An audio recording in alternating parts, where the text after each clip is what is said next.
Welcome back to the show. Cody Safdie here with you, and we're now joined on the line by all-around badass. It's Dave the Fugitive Jansen. Dave, thanks for taking the time and dropping by today. Hey, you're most welcome. Thank you for having me, and it's my pleasure. Now, I got to ask you right off the top, I mean, you've always seemed like a pretty all-around good dude, a really likable guy, but how exactly did you get the nickname The Fugitive? Is it because of the David Jansen actor in the show The Fugitive, or is there some super cool story behind this? That's it. You got it. It was actually Kenny Rice, believe it or not, who deemed me The Fugitive when one of my earlier fights had made the regional highlights on HDNet, Inside MMA. It was back when it was on HDNet. And yeah, he said, The Fugitive escapes with a submission victory. And I was like, oh man, that's pretty cool, because actually it was something I'd heard years and years and years before that, when I was registering for classes at high school, and the receptionist would be like, oh, The Fugitive, David Jansen. Also starred in the original Titanic. So, well, yeah, it's definitely weird, because I mean, I know you're 36 years old, but at the same time, I mean, this show is like from back in the 60s, so I'm not sure how many fans are really in tune with it. But no, I got to admit, it's a great nickname. I've always loved it.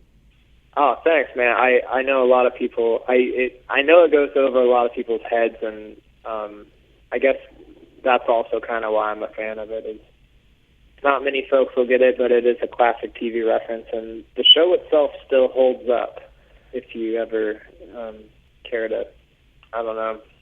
I went and rented the entire series at Movie Madness in Southeast Portland, and really enjoyed it. I actually got snowed in during this ice storm, but I had all 3 seasons, I think, and yeah, it got me through 2 weeks of a blizzard back in like 2009 in Portland. Well, it's a super underappreciated show, and I mean, comparing that to yourself, I mean, you're a very underappreciated talent, and this is not because of anything you've ever done in the cage. You've always been a standout, but it just seems as the number of years have gone by, you're competing less and less, and I know you've had an ACL injury in the past, but mostly you just register about 1 fight per year. Is this mostly due to injuries, or I mean, do you like to take the time off and kind of improve in between performances? Well, I do like to take time off.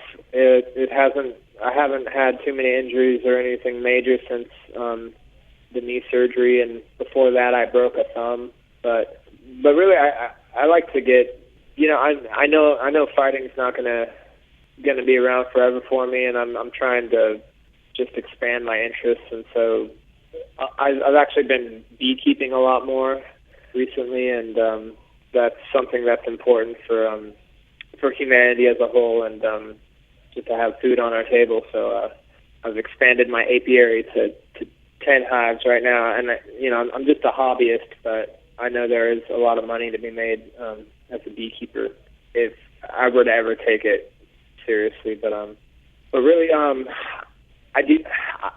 want to fight more, and now that I do have the conditions are right. Sometimes there's just like relationships, you could say, that kind of get in the way or whatever, but it's just life in general, but when I have a fight scheduled and contract, that seems to be when I'm at my best. So I guess after this fight, it would be in my best interest to just book another fight immediately, because once I have that contract signed, it seems to be like my life has this ultimate purpose, and it's to go out there and win a fight, and it kind of although it complicates things, it makes my life so much easier in that I have this ultimate goal. I still have the goal of becoming the Bellator lightweight champion in my mind. That's paramount for me. But right now I would like to be more active, and I think that's something that will happen definitely, and especially with all the influx of fighters coming into Bellator. I'm really excited about Josh Thompson being in Bellator. I think that'd be a great fight for me. And there were times I have fought 7 times in a year, a couple times early on in my career, and that's obviously too much at this point. But yeah, I'd like to get 3 fights a year. I'm 36, but I still feel young, and I feel like I'm really coming into my power now. It's kind of like that 10,000 hour rule. I've got well over 10,000 hours invested in this sport. And I'm not here to be just a good fighter. I want to fight the greats and prove that I'm right there with them. Well, you've already been a number of great fighters in your career. I mean, you're always someone who stepped up to the plate and done phenomenally well. And as you mentioned, you fought in 7 times in your career. You fought in 3 times a year in your career. You fought in, say, 1 time a year in your career. So you've kind of been all over the map. But you've been with the game. I mean, you turned pro in 2007, so you've got 9 years invested, coming up on 10 years invested in the sport. But I got to ask about the training side of things. I mean, you're a Pacific Northwest guy, which is notoriously some of the hardest training, some of the hardest grinding. How much has your training changed over the last 10 years? Do you find yourself kind of trying to reserve yourself a little bit more and not sparring as much or not wrestling as much with the knee injury? How are things have changed for Dave Jansen present day as opposed to Dave Jansen who's trying to book 7 fights in a year? Yeah, things have changed quite a bit from the days of Team Quest when we sparred hard 5 days a week. You know, with the little gloves half the time.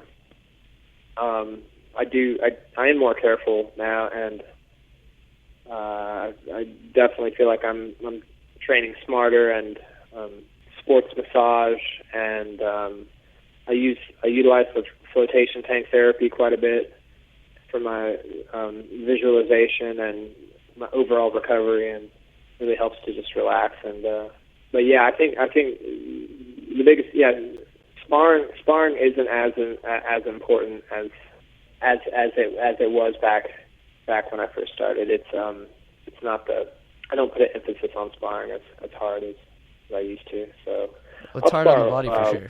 Yeah, I'll spar 1 day a week usually, and but for the most part, I do best when I'm hitting pads with my boxing coach, and I'm kicking the shield with my kickboxing coach, and these are 20-minute workouts. They're high intensity, but just a short duration.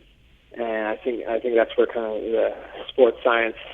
Well, speaking of sports science, I mean, you've kind of been ahead of the curve in that, so to speak. I mean, you've kind of taken a bit of a holistic approach to MMA in the last couple of years. And as you mentioned earlier in the program, with the organic beekeeping, and we see you online, and you're kind of got an interest in that, and also the flotation. I meant to ask you about that. You know, what does that do for you? But also, I really got to ask these color therapy glasses. I've always been extremely fascinated with it ever since I started seeing you wear them, because you're really the only guy I've ever seen with them. I'd love to have a pair, but I got to ask you, I mean, straight from the man himself, what exactly does it do for you, and what exactly is it? Is it a retina thing? Does it just kind of make your overall vision a little sharper? Like, you've definitely been ahead of the curve in terms of natural, holistic ways of enhancing your performances. Oh yeah, the color therapy glasses. That's something actually they carry those at the flotation tank center that they sponsor me.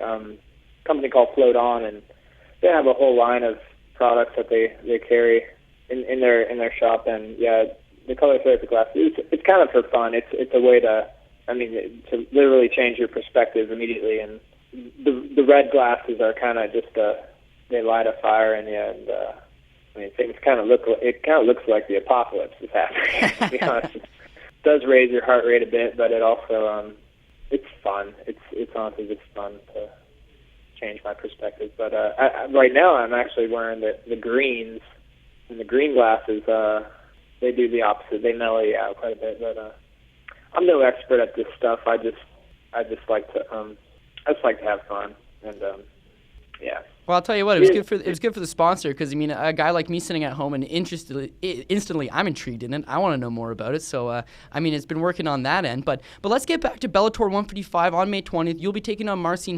This is a familiar opponent for you. Obviously, a guy you fought in the past. You use superior grappling, but more so your superior wrestling credentials to pretty much shut him out the last time around. Are you expecting anything different from Marcin this time around, or do you think it'll just be another one of these? He's going to try to take you down. He's going to try to look for a leg, as he normally does in most of his fights. Well, I think he's going to. I think he's going to be a little more confident with his hands, and that's okay. He does have a knockout on his record now against Ryan Healy, but I still think he's looking to use his striking just to close the gap and turn it into a grappling match. I kind of seen it going the same way. I'm going to be on top of him, hitting him. He's going to create that space enough to throw his leg over, and he likes to go inverted and go for a knee bar and switch to a heel hook, and it's my job to just be one step ahead of his game. But really, yeah, I feel good about my progression as a fighter. I've gotten a whole lot better, both striking and grappling since the 3 years has gone by. I know he's improved as well. It's my fight to win again. Well, as you mentioned, I mean, he's actually just a young fighter. I remember, though, the first time you guys were scheduled to fight, it got canceled because he wasn't allowed to enter the casino. So he's obviously a bit of a younger fighter, and you're someone, as you mentioned, the 10,000-hour rules, and you've really put in the time and the effort. So, I mean, it's amazing to see you in action because you're always putting on these very smart and very calculated performances where you know that this guy's a savvy veteran, but at the same time, you've never been finished in your entire career. Ultra durable and a very tough guy, so it's always a pleasure watching you. But my final question for you, Dave, you had a very stellar collegiate wrestling career, a good wrestling career that got derailed due to that longboarding accident. And then you fast forward to your MMA career, and you've had a very good, very stellar career, which I don't want to say has been derailed due to injuries, but let's say has been stalled due to injuries. Does that kind of leave you bitter? Do you almost feel like you have a chip on your shoulder where you could be so much further in your career, or are you very happy with everything you've done? Do you feel like you have something to prove, or are you very content with everything that's happened? No, I feel good about my career. I've when I started fighting, I went all in. I really, I was working in the kitchens and just, short order cook, and that made me really, that's when I was my most bitter, when I was like cutting my fingers while cutting onions or burning myself with fry oil. But now, no, I'm living my dream, and I don't feel like I have a chip on my shoulder. But I know I haven't. I'm nowhere near the end of my career. At the same time, I'm 36, and I feel healthy. I feel stronger than ever, and I would demolish myself if I were to fight myself from 3 years ago or 5 years ago or when I first started. So no, I feel like I'm only getting better, and I'm looking forward to continuing on as a fighter for another 5 years. Well, I'm very good. I'm very glad that chance encounter with Chris Wilson, and he kind of talked you into it, because you've had a very stellar career, as I mentioned, one of my personal favorite fighters to watch. And if you want to have the opportunity to watch Dave Jansen, tune in Friday, May 20th at Bellator 155. Dave Jansen will be back in action, taking on Polish standout Marcin held in a rematch. Highly anticipated. Dave, thanks for taking the time. Best of luck to you as always. I really appreciate it. Thank you, Cody, and have a good day.